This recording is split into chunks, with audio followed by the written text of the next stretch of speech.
All right.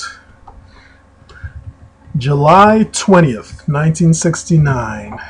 The crew has been in orbit for the past day since lunar orbit insertion. I'm sure Neil, Buzz, and Mike were, wow, pretty excited right about here. Nervous, excited, anxious, everything. Uh, Here's the view looking back towards Earth. This is the last time they'll see Earth before the separation from of the LEM from the CSM. Neil and Buzz are in the LM now. They've spent the past day checking everything out, making sure everything's ready, and after loss of signal here as they go out behind the moon, far side of the moon, we'll do the separation. Alright, so that green dot in the center of Earth there is the gantry from which they launched 4 days ago. It's been a long trip, but they're here. Okay, let's see, what's the orbit? So the orbit is 60.2 nautical miles circular. Mike Collins and the CSM will remain in that orbit, and Buzz and Neil will plot a descent orbit of 60 by 9 nautical miles.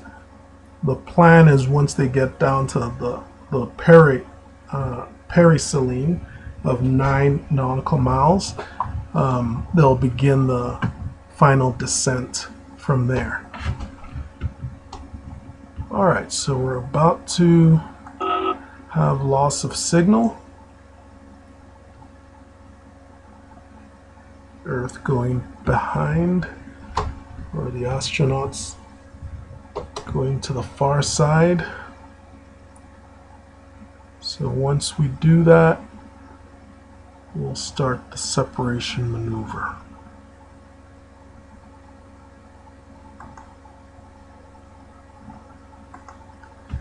Okay, here we go.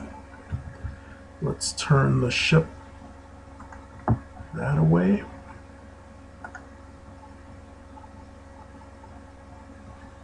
Let's separate the LEM upper stage from the CSM.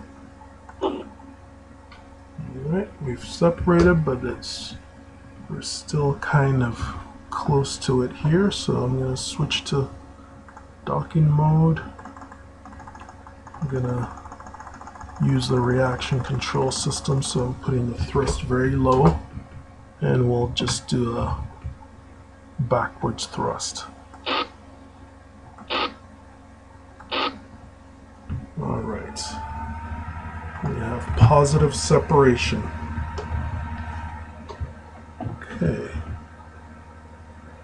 So at this point, I believe the LEM would do a 360 so that Mike and the CSM could check it out and make sure there's nothing hanging off or not looking right, and that the landing gear is extended. So let's go into 3D mode here. So that's the view from the LEM to the CSM. And that's the view from the CSM to the LEM. So let's do rotation. So there it spins around. He just inspects it, makes sure everything looks right before they go off. And let's pick the upper and just continue. It makes that turn.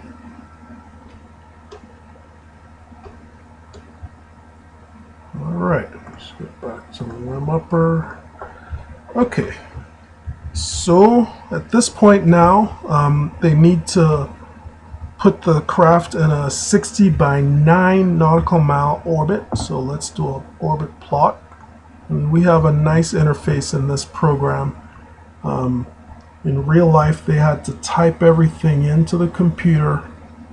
It was not easy. It took a lot of training for them to figure out how to work everything and do it properly each time.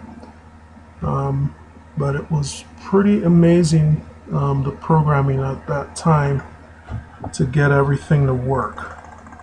They really did an incredible job making everything work there. Okay, it looks like I am trying to crash them into the moon. That wouldn't be good. We want 9. Okay, 8.9 is good enough. Submit. We have just seconds to go. I'm going to go to the CM and see if we can get a good look of the LM as it zooms by when it fires its engines. There it goes. So the LM is firing its engines against the direction of motion, and so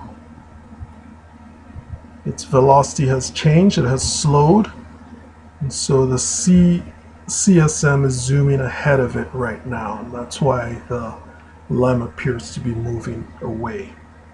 It's all relative.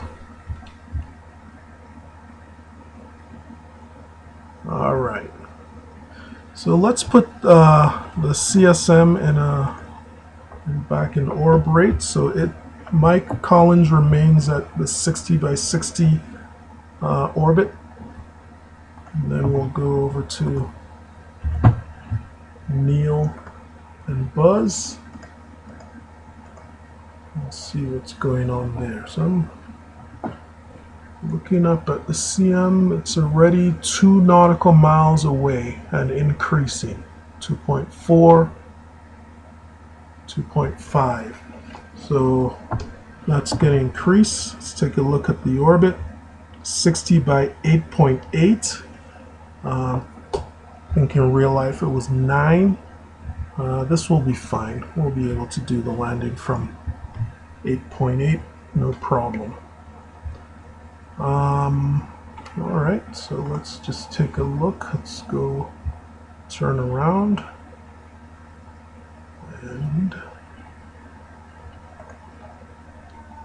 3D view. And wow, that little dot there is the CSM.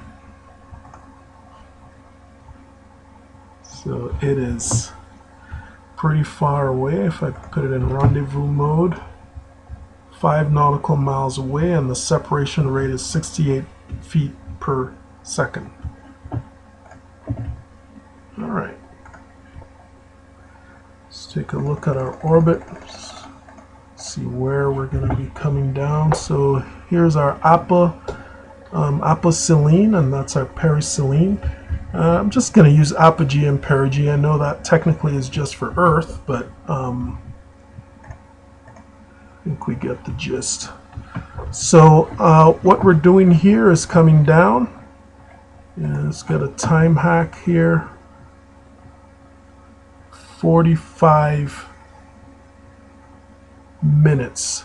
So in 45 minutes we'll be at the lowest point, and that's where the final descent will begin. All right.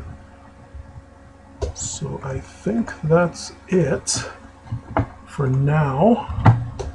Let's just put them in a negative velocity attitude, because the final descent will be done thrusting against the direction of motion all the way down. Alright, that's about it for the landing. So while we're getting down to that point, let's just take a look at the other craft we haven't looked at in a while, the Saturn Booster. So it looks like it's in an orbit around the Earth right now. It's going to be 2 days and 1 hour before it gets back to Earth. And the perigee is negative, so the orbit actually goes deep underground. So if nothing is done, it will hit the Earth. Looking at its orbit with respect to the moon, so we're changing the state vector relative to the moon.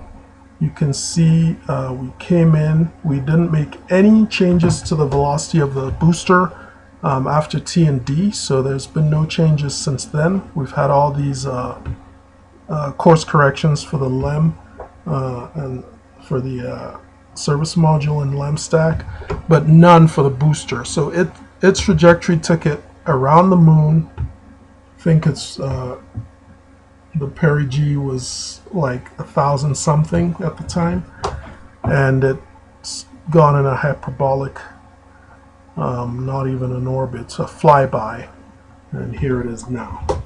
But the governing body for the booster is Earth, so this is its orbit right now. So it was on what's called a free return trajectory. So that was for safety, if for the astronauts, because the CSM was on the same trajectory before we did the correction burns. So if for any reason something went wrong with the main engine, it would just return to Earth. So that's just a feature of the flight profile. Alright, so I think that's it for the S4B. Probably won't have to reference it anymore. Let's return to the LEM upper. Alright, so we'll come back and take a look at this in 32 minutes and start the descend burn and land this thing.